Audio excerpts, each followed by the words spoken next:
Hello and welcome to the More Cheese Less Whiskers podcast. My name's Dean Jackson, and today we're talking with Gianluca Trombetta, who's currently living in Spain, but is from Italy, has friends in London, is a worldwide citizen, and has an amazing educational course that helps people who have hearing aids and making the transition and being able to have the best possible experience, both emotionally and technically. Being able to have he's got some really great skills that can help people have a better experience overall with hearing loss. He's been a user of hearing aids himself, and he'll tell his story a little bit there. But we had a really great conversation about how to hone in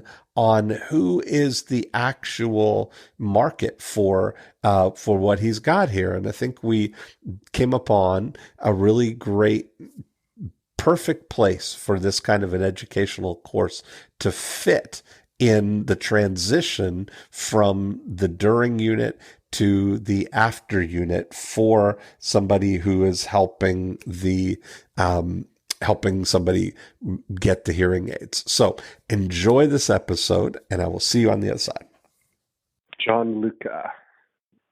Hello, hi Dean. Did I say that right? You say that perfectly. Oh, good. It's not an easy thing. How do you say your last? And how do you say your last name? Trombetta. Trombetta. Gianluca Trombetta. Okay. Wow, that's very good. Now, where are you calling from? I'm calling from Barcelona. Okay, perfect. Yeah, I'm not from here, but I live here now. I'm originally Italian, as you can tell from probably my. I was going to say that sounded very Italian. It is very Italian, yes. Well, welcome to the More Cheese Less Whiskers podcast. I'm very excited. I want to hear all about what you've got going on and how we can help. So, tell me what you're working on. Sure. Okay. So I just did your scorecard, and I scored very low in everything. So I. Uh-oh. It was a bit. Yeah. So I'm really early stage with what I'm doing, but I have like a kind of a big dilemma, and I thought maybe you could help. So I'll give you a little bit of background. Yes, start from there. Yeah, please. Yeah.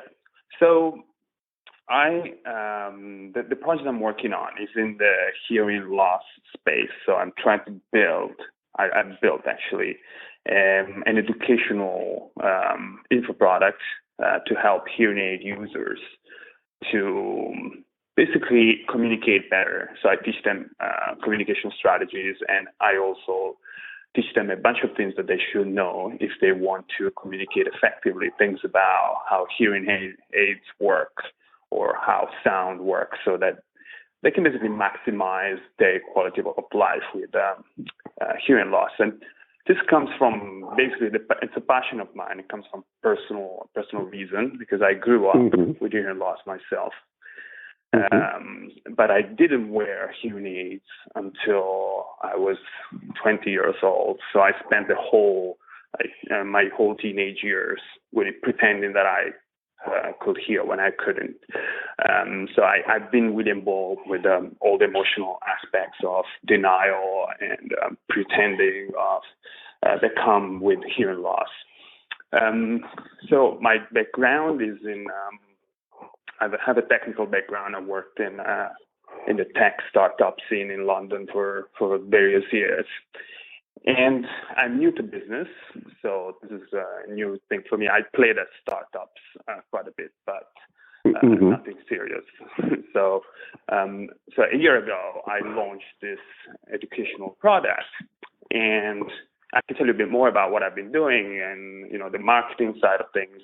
Yeah. Basically, my dilemma is that I'm doing something that nobody else is doing, in the sense that a lot of people are doing online courses in many different fields, but no one has created an online course for people who wear hearing aids. So like an online hearing rehabilitation program, if you want to call it that way.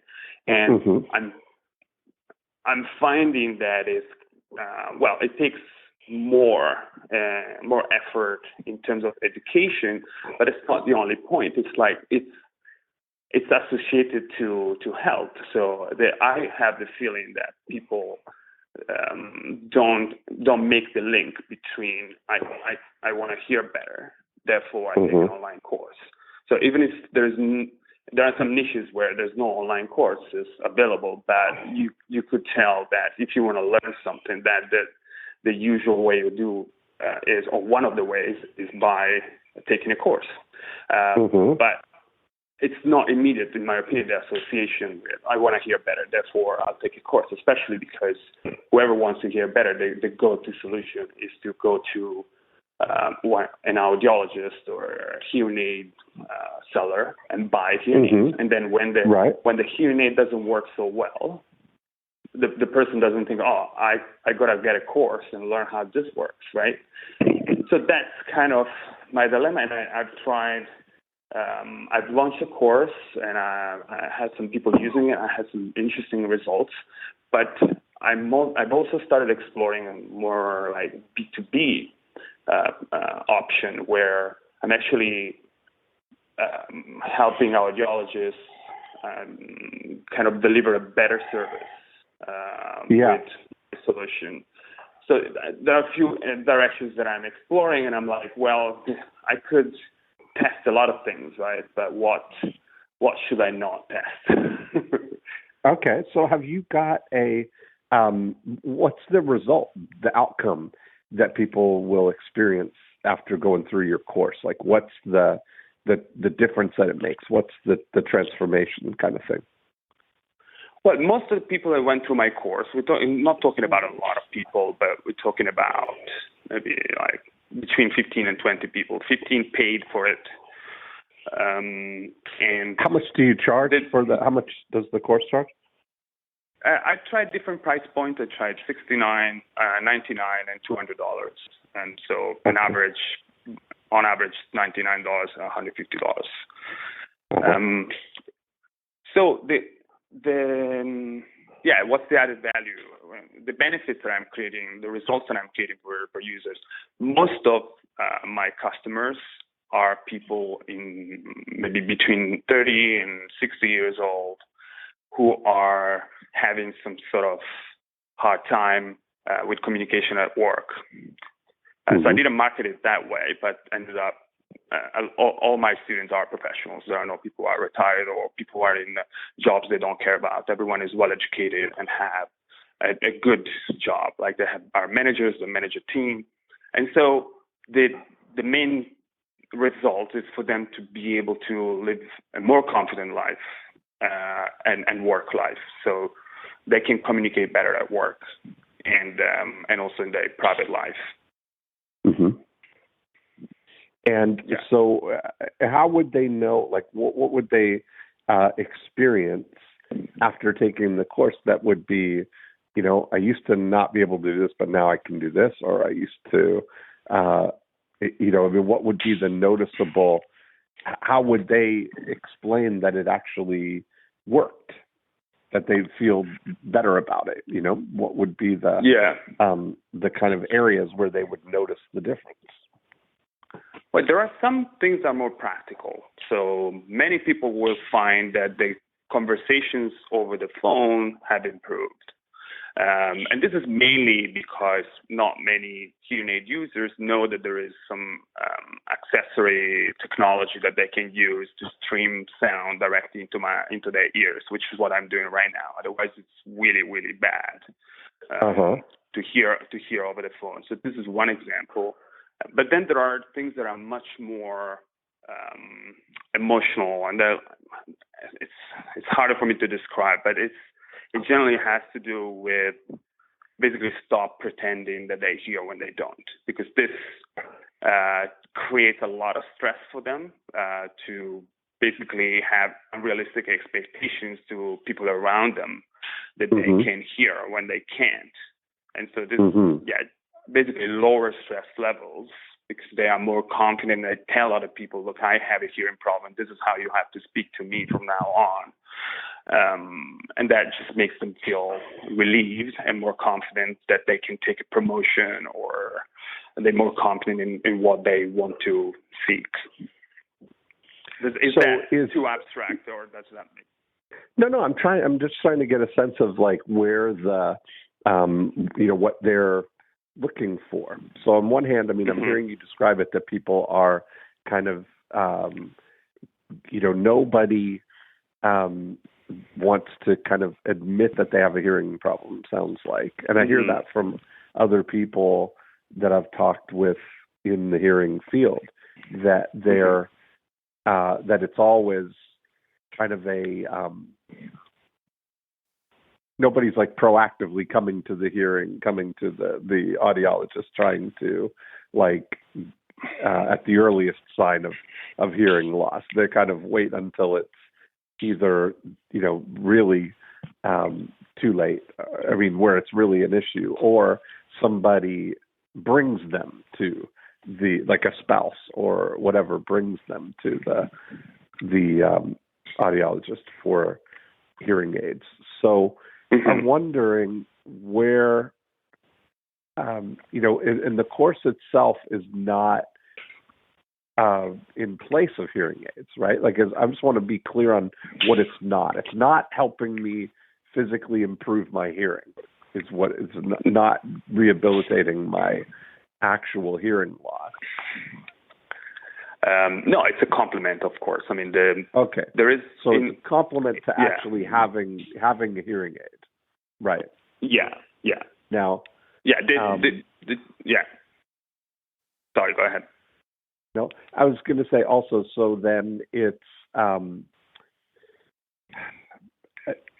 interesting thing is the popularity of hearing aids has probably gone up dramatically the less conspicuous they've become. That it's almost like people can have hearing aids and really be almost undetectable, right? That it has really kind of increased the usage, I guess, right? Like the acceptance of it has really kind of risen along with the ability to kind of not have this big hearing aid visible. Yeah. I'm wondering, is this something that people are looking for? Like if we take 100 people with hearing aids, is this something they're looking for? Like, what would they be saying? I wish there was this. Yeah, no, actually, that's the problem. I don't have specific keywords that I can target on AdWords, for example. Right. There is the keywords that exist are used by the health industry, by the hearing aid, by the hearing loss industry, and my course as a solution would classify under hearing rehabilitation or oral rehabilitation. So what I'm doing is done by scientists. I mean, there's a scientific validation that a holistic approach to hearing loss yields better results rather than just giving someone a hearing aid and then leaving them alone, but involving their significant other, as well as teaching them communication strategies and awareness and managing expectations. So all these components delivered together form hearing rehabilitation, but hearing aid users don't know that this exists, so they're not looking for it. But would they, if they knew that it existed, would they be like, oh my God, this is a dream come true. I've been waiting for this. I didn't even know I needed this, or I didn't know. I've been waiting for somebody to have this. Well, or do you have to sell them on it? Do you have to educate them about it? I mean, I have to educate them. Once it takes them, they have to go through the whole thing, or almost like half a thing, by realize that it's something that they actually need. So that becomes the real thing. So how long does it take to go through the course? 6 weeks. It's like 6 weeks of lectures, and then I have like a Facebook group where they can stay as long as they want. Okay. And so how much time involved in the 6 weeks? I think it's, I've timed it around a few hours per week. Yeah. Like between 2 and 4 hours per week. But it can be done like over, longer. Right. Have commitments. I've got to put in, I'm just thinking about what the price of this is, right? This is the thing. Yeah. Like the price of this is the money that you're charging, whatever that is, secondary to the time investment in this, which is going to be, up to 15 or 20 or 25 hours of time. Yeah, it's a lot of time. Yeah. Okay. So when I look at that, what, I wonder is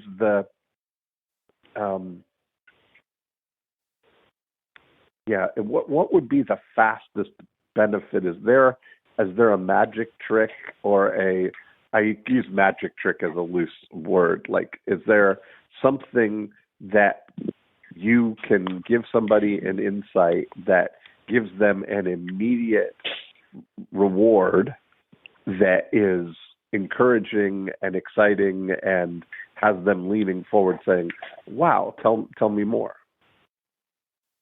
Yeah, absolutely. As I say, there are things that are more practical that people don't know, like the phone tricks, knowing how to hear on the phone properly. That would be like a big win. And then there are things that just take longer because they have to do with, emotions and also a shift in mindset.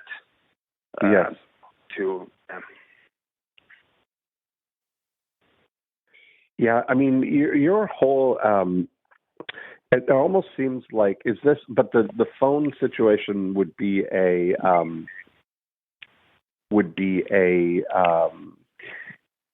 extra device that they would have to get in addition to their hearing aid? Yeah, I mean, maybe 10%, 20% of people have this device already and they're not using it properly, but usually, they will need to get some extra thing. And this is one of the other reasons that I'm like, I'm debating whether the solutions stand alone when they make sense in the first place, also because of these potential upsells that I can't fulfill. And it's not just the loss of potential revenue, it's also that I can't control the journey at all. So I can tell someone, look, if you buy this accessory, you'll hear better over the phone, but I can't sell it to you, so you'll have to find it yourself. Right. And then, and I helped one of my students find a new audiologist. After I had a chat with her, I was like, look, your audiologist is probably not good for you. You should find another one. And I guided her through the process of finding a new audiologist, finding a new pair of hearing aids, and then she was much happier afterwards. So, but I didn't get any of that revenue. And also I had this feeling that her journey was outside of my control. Mm-hmm. So who else is in the hearing ecosystem, let's call it, of who else, like what other people are somewhere in the world on a phone call or in a conference room saying, how can we reach people who have hearing loss? Like who else is in that kind of environment? Who else is a service provider, product provider, care provider, education provider? Who else is in there that's monetarily involved in the world of people who have hearing loss? Yeah, usually the classical figure is the seller of hearing aid, or that is called audiologist, or just simply hearing aid technician. And they are usually the the go-to place for hearing aid users.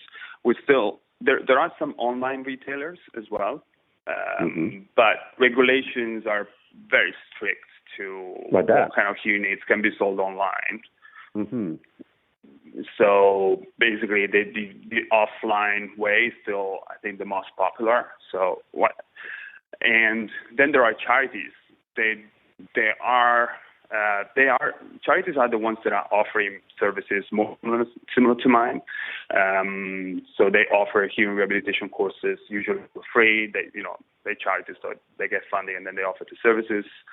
And the audiologists also, some of them offer hearing rehabilitation therapy. It's a very small minority that offers this. And there's also a group of academics that are advocates of the holistic approach of hearing rehabilitation. And I'm connected. I have a lot of connection with these academics. But they basically, all they do is to prove that this works, but they couldn't prove that it works commercially. Because if the audiologist has to offer consultations and it doesn't automate it, then it's going to take a lot of their time, and that's why usually the hearing aid dispensers, they just focus on the sale of the hearing aids. Basically the whole thing revolves around that. But there are no more parties as far as I know. So they don't. So nobody's really interested in kind of the after unit of the hearing business in that, because once the big money event is that somebody buys a hearing aid. That's the thing, and all of the diagnosis and the fitting and everything to get to that point, and then after that, the revenue peaks at that point and then kind of drops off, that there's no ongoing services that people need or ongoing things that they can provide or supply. Well, there is ongoing service in the sense that hearing aids usually last around 4 years. So there is some frequency in there. Yeah, there's some repetition in there. And once the hearing aids are sold, especially for first-time users, there are a few follow-ups needed over the course of a few months, and then sometimes depending on the audiologist, they also do yearly follow-ups, and they also sell batteries, which are, I think, they're very marginal in terms of revenue. And one thing I should add is that I'm helping a retailer, a hearing aid retailer, to build basically a condensed version of my course, just basically for the post-purchase or basically post-trial. Right. It's a post-trial sequence. I was approached by an online retailer that finds leads and prospects online and then works with local clinics in Australia to basically to fit hearing aids. So they control the transaction, but they don't control the journey. So they wanted something that took the hearing aid user by the hand from the day they start the trial until the end of the trial, so that they wanted to increase they decrease the return rates essentially, and also increase satisfaction.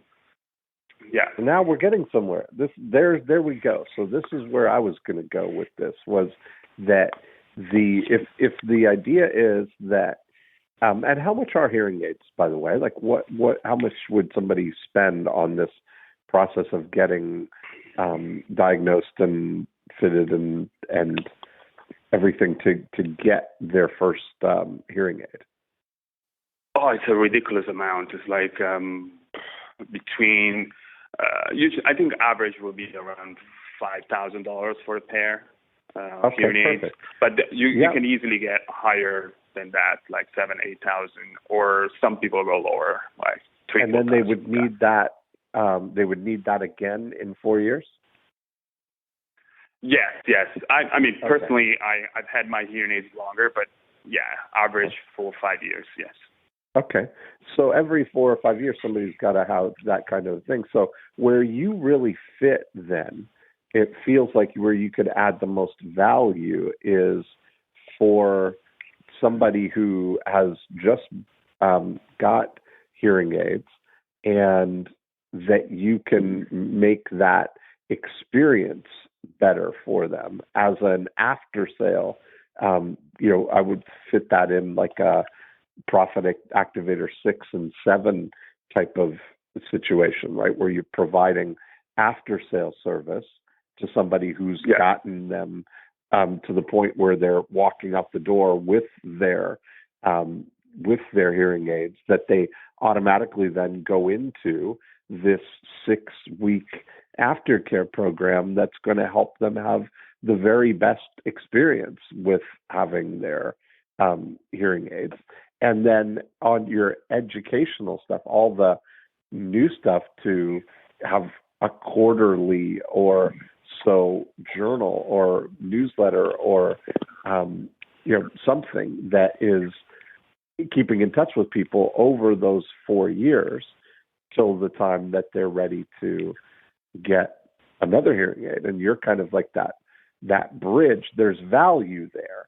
And it may not be that it's something that the consumer would recognize or be willing to pay upfront for. But if you're getting $199, was that on the high end of what was the pricing that worked the best for you? Yeah, $199 was the highest I charged so far. Yeah. And did that work better, or did you have to lower it to get the acceptance? I mean, did you start out high? To be honest, the 99.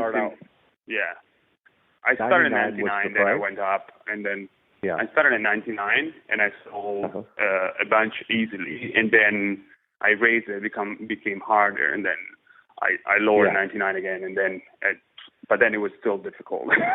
I don't think the price. I think it's more of a time commitment, like you said, rather than the price itself.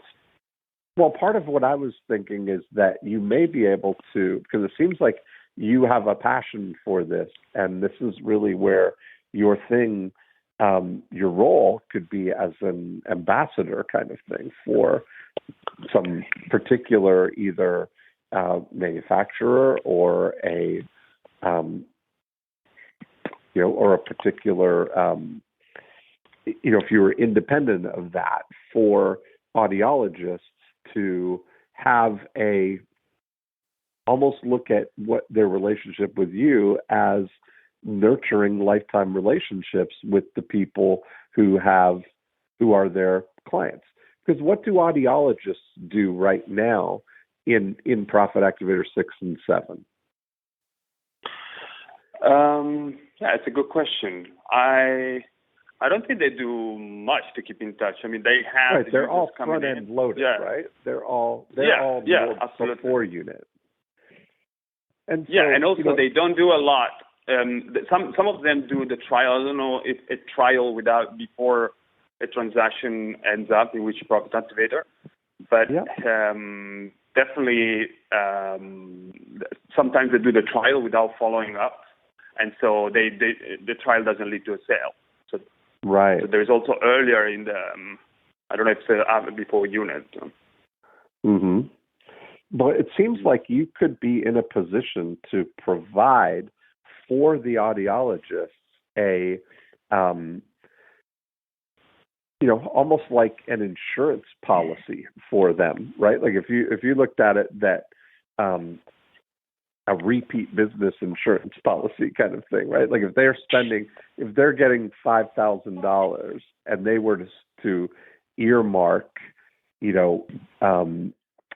5% of that, let's say $250. If they were to say for this $250 that you will provide this amazing 6-week introduction or process for them, and send them a quarterly journal that, on behalf of the manufacturer or the audiologist or whoever you're advocating for, to get to the point where when they need a new hearing aid, that they're going to come back, and that you can orchestrate referrals from those people. Because when you look at it, that, if we talk about, referrals are certainly a big piece of any business for opportunity. But if you think about it, that our main approach to referrals is orchestrating them, and that means realizing that all referrals happen as a result of conversation, and people who have hearing aids or hearing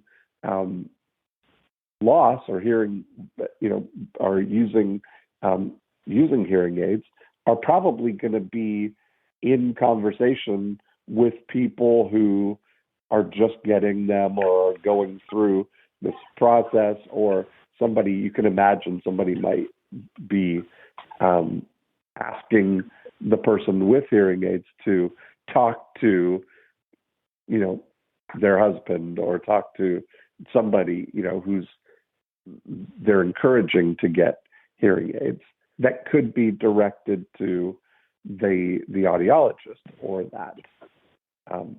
Yeah, absolutely. Yeah. And that way, I think, because it's one of those things where the clear cut, the benefit is would be more greatly appreciated and received as an aftercare onboarding process than something else that they would seek out now, in addition, that they've got to buy after they just spent $5,000. Yeah, I totally agree. Yeah. And how would you go about proposing this? I mean, how would you see this proposition? Because right now, as I said, this was very interesting for me to come in. It was a complete inbound contact that asked me, gave me $5,000 to create this post-purchase journey for him. I was like, right. Wow, that's interesting. So obviously, I mean, it's not scalable if I have to rewrite for everyone. But, and also, what's the? I've spoken to a couple of manufacturers. There are only like 6 major manufacturers. I talked to a couple of them. They are interested in something that obviously will reduce return rates and increase upsells. Yeah. But the thing was with the main manufacturer I spoke, and they were like, look, this looks amazing, but it's not ready to go, right? So for them it was like, they're basically so big that they don't have the manpower or I don't know, the interest to build a solution with me, right? So how would you go about it? So you're exactly hitting on the head there. And this is for everybody. Everybody wants things to be easy, right? And so you need to think about this idea: is where are you going to move the needle for people? If you get it in where people are trying a hearing device, hearing aid, and they're returning it, that's a problem for the manufacturer, right? That's what they're saying. One of their issues is that they're trying to solve. How do we convert more of these trials into actual buyers? Or okay. And then I'm sure the other issue that they're trying to solve is, how do we keep these people that when they get our hearing aid, that they're going to get the next hearing aid and the next hearing aid from us? Absolutely. Right? And then the other thing that they are definitely not paying attention to is the referral opportunities, right? That the opportunity to get to really make it easy for people to refer the people who they're having these conversations with, you know? Yeah. And so if you're able to look at and identify for them a metric, this is where you've heard me maybe talk about this term. I call them proprietary metrics, where if you look at a metric that's specifically described to overlay on their existing data, right? Like if they're getting, they might know how many people take free trials and or trial periods and don't buy. That number is a knowable number, and if you could show that if people were just if they were just educated about this, that it's not so much the hardware that's the problem, it's their emotional understanding of it, or something that they're doing that could increase ultimately their happiness with it, right? So that more people would have a nicer, smoother transition and be happier overall. That's something that you could definitely show. Now, the other thing that you could show is the referral rates. If they're not even measuring their referrals, that's an opportunity for you, because that's something that you could certainly enhance for them. That that even with a quarterly, and I think I'd say it quarterly as a minimum for a print, like something to go to them, would be a really great turnkey thing that you could provide for them. What they ultimately want is if you could just say, why don't you just give us the names and we'll run this program for you, that would be the thing, because otherwise they're going to have to take it in and take it in-house, but you're almost going to, it could be something where you could do a case study, Mm-hmm. where you could say, like, what, if you did it with a group of people, and you show that of 100 people that took trials, and the baseline is that, what percentage of returns would they have? Right. Do you know how many people would be? Sorry, you're asking me. Okay. Yeah. I don't know off the top of my head, but I did once help in a capacity of a consultant, a charity that was commissioned to do a survey to try and figure out why there were too many interrupted trials. So it is so a retailer with 25 brick and mortar shops, they were aware that they had this problem. I don't know what the number is, but I know that it is considerable, it's significant. So there we go. So this is where, and especially if a retailer has 25 shops, if you were to take, one of the shops or two or three of the shops and institute this test against the norm, to be able to show that, wow, these three stores have the highest acceptance rate among trials in our whole chain. That becomes now that becomes your proof study, Yeah, absolutely. And then in and terms that of makes a big difference, yeah. you know. And then when you look at it, of 100 people, like, do they measure right now? How long has this company been in business? This retailer who has 25 locations. Oh, this was the one I did the survey for. Yeah. And not yeah. It's I don't know, but like more than 10 or 15 years. Okay, so they've had enough cycles to see that they'll be able to know how often, what percentage of people come back. Like if they sell somebody a hearing aid that in 4 years that person comes back. Is there any required adjustments, maintenance, servicing, checkups, ongoing, connection over that 4 years, or is it pretty much set it and forget it? You know? No, there is checkups at least every year, and then repairs, maintenance. Yeah. So a few touch points over those 4 years for sure. Okay. And so, part of this, I think that's really is managing this 4 year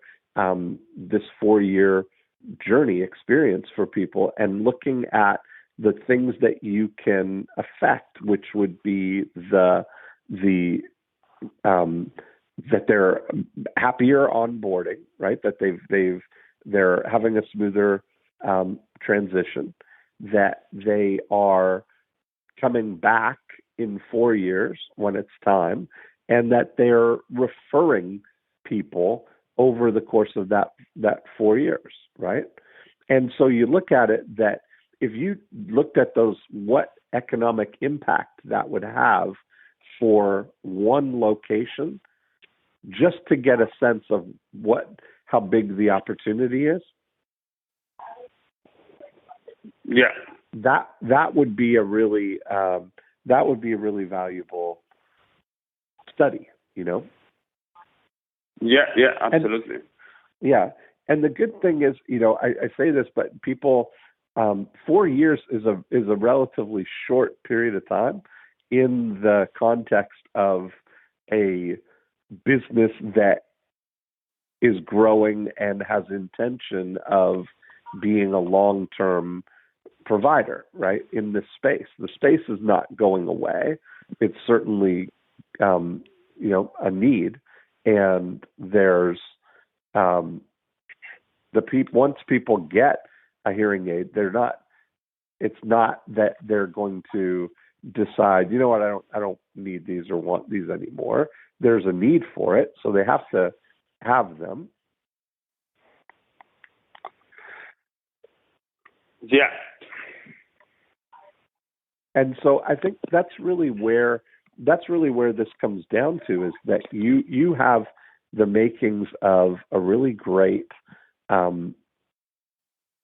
transition into the after unit that can have a really big impact on people. Because it sounds like if there's that much information in the, that there's 6 weeks worth with 2 or 3 or 4 hours a week of stuff, that there sounds like there's other things that you could provide or share with people if you spread that out, isolate or remind people or highlight certain things over that over the 4 year period. If you had 16 sort of newsletter journals, Yeah, I mean, I've written a newsletter every week for also 6-8 months. So I have a lot of stuff to talk about. Yeah. Yeah.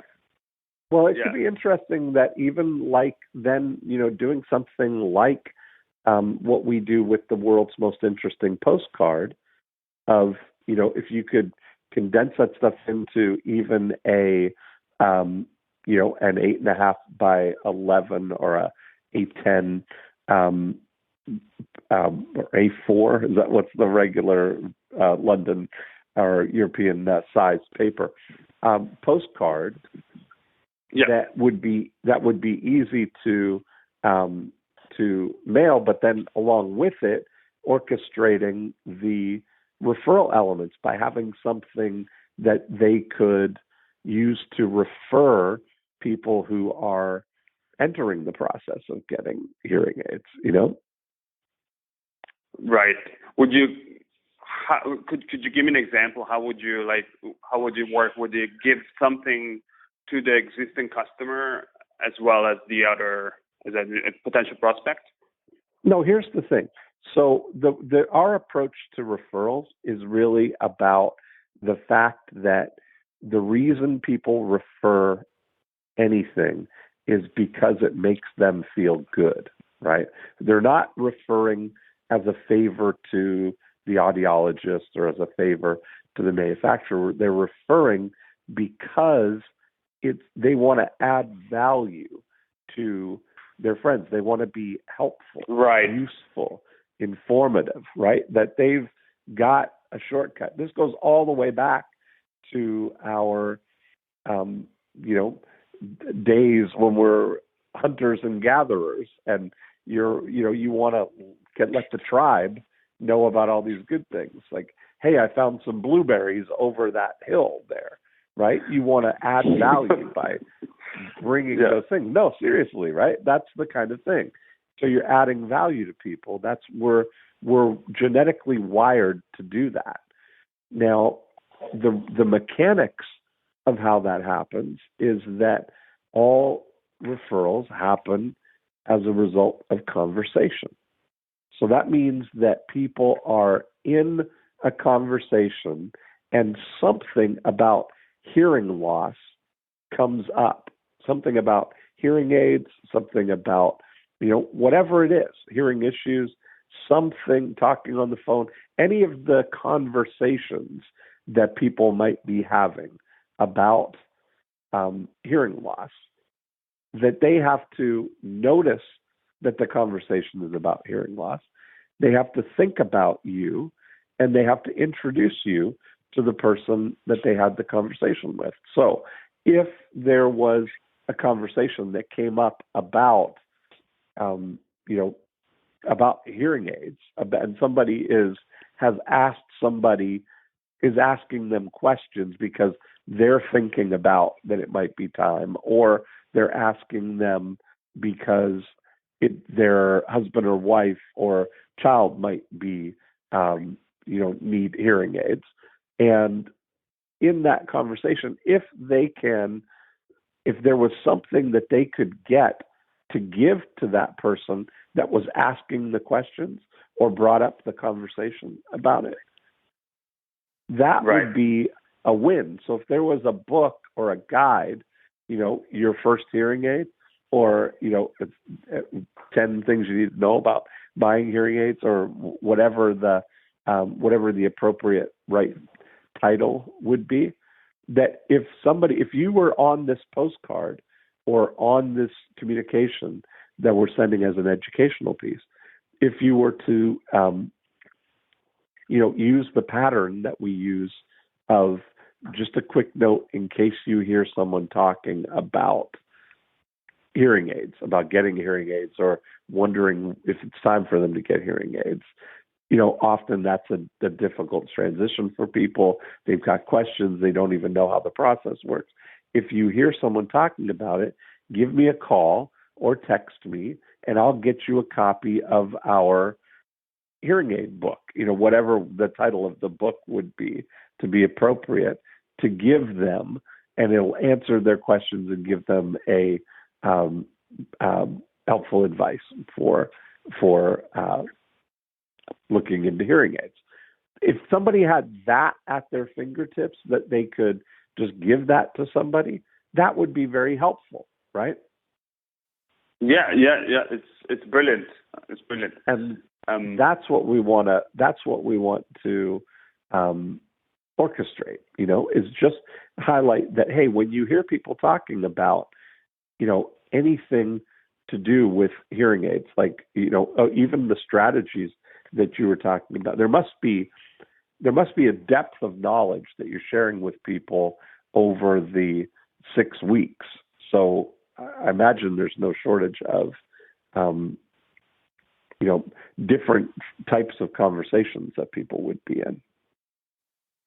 Yeah, I mean, there is like one tip that I give is about how to position yourself in a loud room. You should sit with the back to the wall because it kind of cuts the noise down. You can hear better, and I can see a lot of elderly people there always have this problem where they are in a room playing cards or whatever function they're celebrating or whatever. They always have this problem that they don't know where to sit. I mean, they don't know they don't have enough information about sound awareness, and it's such a small, digestible tip. Okay, just sit there next time, and it's that's something the I can start a perfect conversation. thing. That's the perfect thing. So if you've got all these things that and that could be illustrated and show that if that's just like really life pro tips, I mean, that's really what that is that if somebody just knew that, that's going to have an immediate impact for people. Those are definitely the kinds of things, right? I like that a lot. And that's, I think that would be very helpful. Yeah, I had I was invited to my girlfriend's grandma's 80th birthday, and she wears hearing aids. So I helped her. She came to me because I talked to her about this. I talked to her a lot about this, and she came to me and asked me, Gianluca, where should I sit in this room? There was like a massive room with 10 different tables. There were 60 guests. Yeah. And then 50% of all her friends wore hearing aids. So I had a conversation going on and on about the same topic. Yeah. I felt like I was home finally. That's awesome. Yeah, right on. Very funny. So I think that's great. I mean, these things that you've got something that is really going to be valuable to a retailer or a whoever's in this, whoever wants to stake their relationship with these people. That's really what you're able to do, And I think if you can do that for, that the $99 is going to come from the retailer or the manufacturer or whatever it is, and if you're positioning it as that they're getting an ROI on that in terms of we're going to increase the trials, and you look at it that, let's say, because this is right now, you don't know what you don't know. So you need to be able to go in and say, well, what is reality right now? What's the problem where, if we take 100 people and line them up who are taking trials, how many of them are not following through? That becomes your opportunity, right? Is that can you decrease that number of failed trials or increase the number of successful trials, How would you go about approaching like the first partner? I mean, I already have one partner that is. That's all you need. As I told you, random. That's all I need. Just you need one as a proof thing, because now you've got to be able to go in with numbers, not just the stuff. Everybody can agree this is very helpful, but the honest truth is everybody is in the economics of it. It's not something that the users, the people who have the hearing aids, are going to recognize that, oh yes, I need to invest in this, because it's an uphill thing, right? You've got to kind of educate them about this. Whereas if you're offering it as part of the after sale service, right? Part of the comprehensive service of somebody getting hearing aids, that seems like and will be received as a very helpful, valuable thing. It'll be received well, right? But what difference is it going to make? Is it going to make the I think that we identified the numbers, the metrics that you could actually affect, which would be the more people having successful trials, more people coming back when they need their next hearing aid, and more people referring people. Those three things, if you look at it, that you can manage in those over that 4-year period, But the first two, I mean, increasing the trial acceptance would be great, and getting and orchestrating referrals you could make those two happen faster than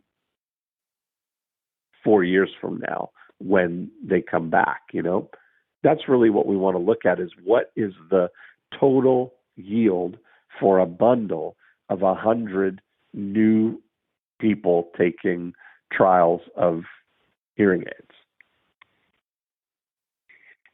Yeah, it's amazing. So you solved my dilemma, essentially. Okay, I'll leave the B2C for another time. You leave the what? Sorry. I'll basically won't pursue the B2C, the direct approach. Right. I think now. that the business too. Yeah. The consumer, because the thing is that you've got already. You're not. I think if you were going to pursue something on the consumer side, it would be, and that might be the next level of this for you. If I were looking at it, to look at then doing a B2C to introduce people to the idea of getting hearing aids, the before unit stuff. But it just feels like you've really got something that is most useful and really fits in with the during unit transitioning into the after unit. Yeah. And also the big play, the big idea would be that you are working with your one outlet that you have that you could demonstrate those numbers on, and maybe getting to the point where you've got 2 or 3 people that you're working with, and you can chart and show the difference, like show that before we did this, they had a trial acceptance rate of X. And after we did that, we improved their trial acceptance rate by 20%, 30%, 50%, whatever the improvement you can do is. Right.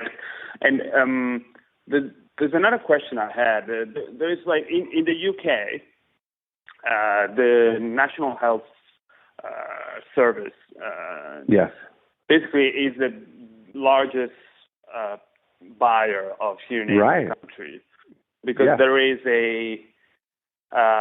basically hearing aids are free in the UK. I mean, not the top range, but basically 80% of hearing aids in the UK come from the National Health System, and they are notoriously overloaded with whatever service they offer. And so the follow-ups that I was telling you about, so every year or every few weeks in the beginning of the journey, is usually for what they call private audiologists. So when you actually pay for the hearing aids. But if the National Health System gives you free hearing aids, they see you after 10 weeks, and that's the end of it. So basically the result rate is even lower, and especially because people get them for free, so they don't feel like they've spent the value. I think that a service like this, an educational package, would really help. But they're really large, and I'm really small. So how would you go about it? Do you think it would be a good idea of approaching them? What stage and how? Yeah, and so then everybody, what problem is it going to solve for them? Because they're not really invested in. This is what I'm wondering, right? Like, what is it that they're looking to solve that would be because they're giving up the hearing aids to people, so they're going to get them for free. They're not motivated by the economics of it, or that people refer them, or is it enough that they would just want people to have a great experience? Would that be something that they would be willing to bundle with every hearing aid? Would they be willing to pay for this course, for people? Well, I think there is two kind of reasons why they probably would. One is that the NHS, the National Health System, they are basically a socialist kind of institution. So they're really public, and they really want better outcomes. So that would be one maybe reason. The other reason is cost cutting. If people show up less to the NHS, or they could potentially reduce the time they spend doing follow-ups, because the follow-up happens online. So there you go. Then there's also a cost-cutting opportunity. Now you're on to something. There you go. But again, you've got to be able to. That's got to be your proposals. You got to begin where you are, right? That you've got to propose that and show, or be able to do a case, a test study in a particular city, or in a town, or with a particular number, to be able to contrast and show what the cost savings is. What's the return on education in this? Yeah. Okay. I think you got it. You're in the right. You're in the right mindset. Thanks. And then do you see it as I with this initial partner, what I'm seeing is that he wants to own the content, because he sees this as an investment. So the course will be his, and he wants one of his audiologists on a video, on a piece of educational content, and so essentially, how I'm thinking, how do you see this as a white label, as a product? Because I think that every audiologist would like to show the patients that this is stuff that they came up with. They probably wouldn't like to see my face on the video. No, exactly, right. Yeah. But so would you imagine, is that a white label, or Yeah, I think if there was a way, that the audiologist gets the reflected glory of it, right? That's what they really want. Absolutely. Yeah. Yeah, you have to do it that way, so that it looks good on whoever your benefactor is, whoever's the person who's doing this, that they have to be the look good in this. Yeah. Okay. Cool. Well, that's exciting. I mean, it's interesting. Most of the time when we do episodes like this, most of the time it's very front end, like before unit loaded, but there's definitely opportunities and roles within the after sale and transitioning to the after unit that most businesses, not just, and I'm hoping that when people listen to this, it's about the big picture of it, that there's so many opportunities to help people really have a great transition into the after unit. And, that's a good example of it right here. Yeah, it's perfect.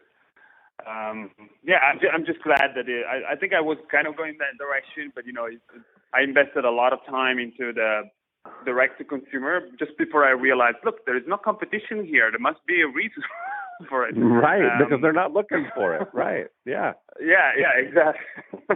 So okay, but I could spend more time and try to, make it work, or maybe change direction. And you've confirmed it. So this is really, really helpful. Oh, that's awesome. Well, I really enjoyed it. It was a great conversation. Thanks for participating.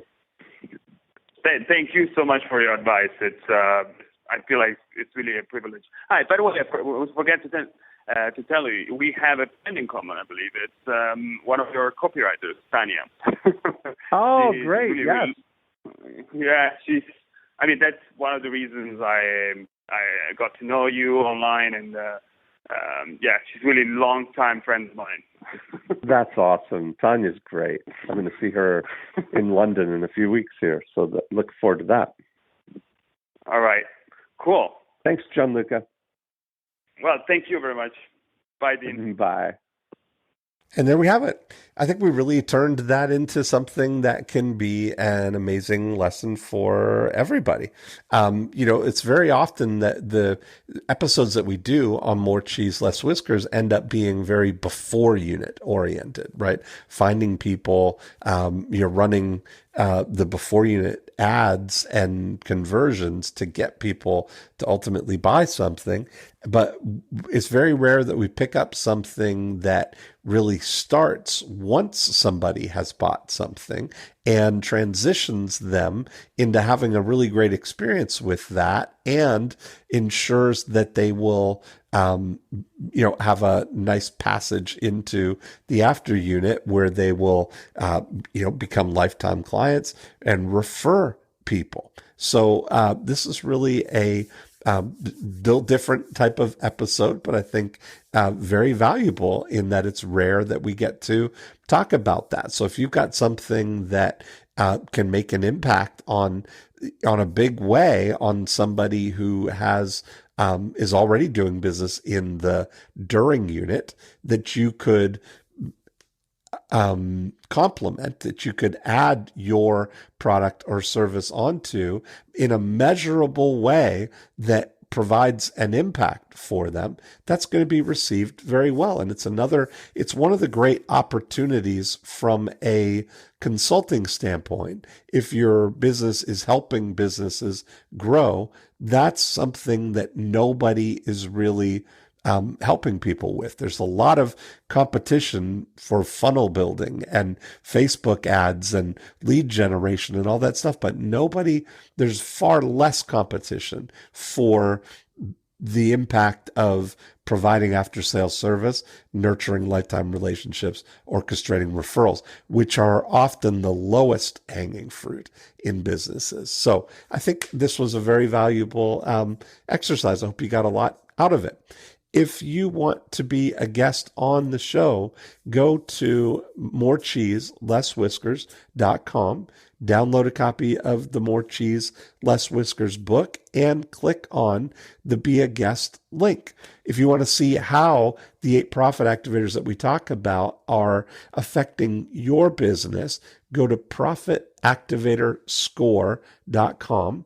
Try our online Profit Activator scorecard. It's free. It'll give you all kinds of great insights into where you currently stand and where the opportunities are to grow your business. So that's it for this week. Have a great week, and I'll talk to you next time.